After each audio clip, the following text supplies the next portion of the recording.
오늘부터 우리가 나눌 에스라는 우리가 어제까지 나누었던 역대하의 마지막 말씀과 바로 연결됩니다. 역대하 36장 23절 말씀을 보십시오. 바사왕 고레스가 이같이 말하노니 하늘에 신 여호와께서 세상 만국을 내게 주셨고 나에게 명령하여 유다 예루살렘 성전을 건축하라 하셨나니 너희 중에 그의 백성된 자는 다 올라갈지어다. 너희 하나님 여호와께서 함께 하시기를 원하노라 하였더라. 아멘. 오늘 에스라 1장 2절부터 봅니다. 바사왕 고레스는 말하노니 하늘의 하나님 여호와께서 세상 모든 나라를 내게 주셨고 나에게 명령하사 유다 예루살렘 성전을 건축하라 하셨나니 이스라엘 하나님은 참 신이시라. 너희 중에 그의 백성된 자는 다 유다 예루살렘으로 올라가서 이스라엘 하나님 여호와의 성전을 건축하라. 그는 예루살렘에 계신 하나님이시라. 아멘. 우리는 역대하에서 결국에는 자신들의 죄악으로 인해 무너진 유다를 목격합니다. 그리고 바벨론의 포로로 끌려간 지 70년이 지납니다. 이제 하나님께서는 유다를 회복하십니다. 다시 성전을 짓게 하십니다. 유다가 왜 포로로 끌려갔는지 이야기하는 것이 역대하였다면 이제 누가 포로에서 돌아와서 성전을 다시 건축하는가 이야기하는 것이 에스라 1장입니다. 그 사람들은 누구입니까? 5절 말씀을 봅니다.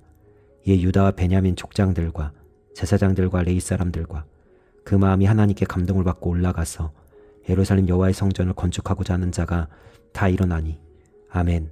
포로로 끌려간 곳에서 70년이 지나도록 자신들이 누구인지 잊지 않은 자들입니다.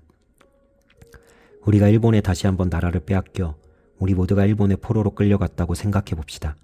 그리고 70년이 지납니다.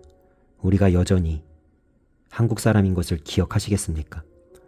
내가 대한민국 국민이어서 반드시 내 나라로 다시 돌아갈 것이라고 여전히 소망하고 있을 수 있겠습니까? 그것은 결코 쉽지 않은 일입니다. 유다 사람들도 마찬가지입니다. 이들은 여전히 자신들이 하나님의 백성이라는 사실을 기억하고 있어야만 했습니다. 바벨론의 포로로 끌려가 거기 발붙여 살지만 언젠가는 돌아갈 나라가 있다는 사실을 잊지 말아야 했습니다. 반드시 무너진 하나님의 성전을 다시 짓겠다는 소망을 여전히 품고 있어야 했습니다. 그렇게 자신이 누구인지를 기억하고 하나님 앞에서 어떤 자세와 소망으로 살아가야 하는지 분명히 알고 있는 사람들을 오늘 말씀에서는 마음이 하나님께 감동된 자라고 이야기합니다.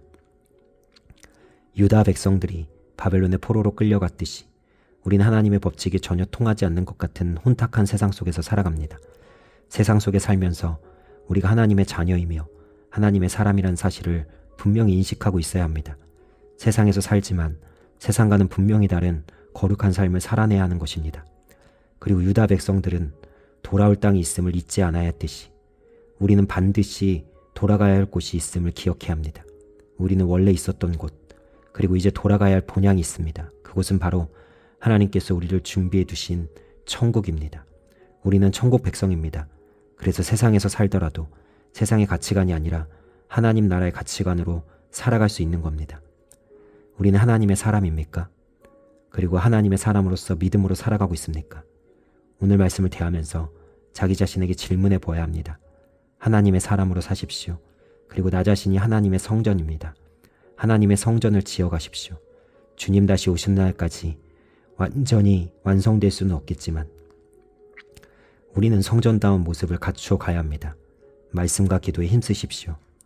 11월이 시작된 오늘 새로운 마음으로 결단하여 하나님께 가까이 가십시오. 새로 시작되는 이 한 달 동안 하나님의 놀라운 은혜와 함께 하심이 우리 성도님들의 삶에 가득하기를 주님의 이름으로 축복하며 축원합니다. 오늘 하루도 승리하세요.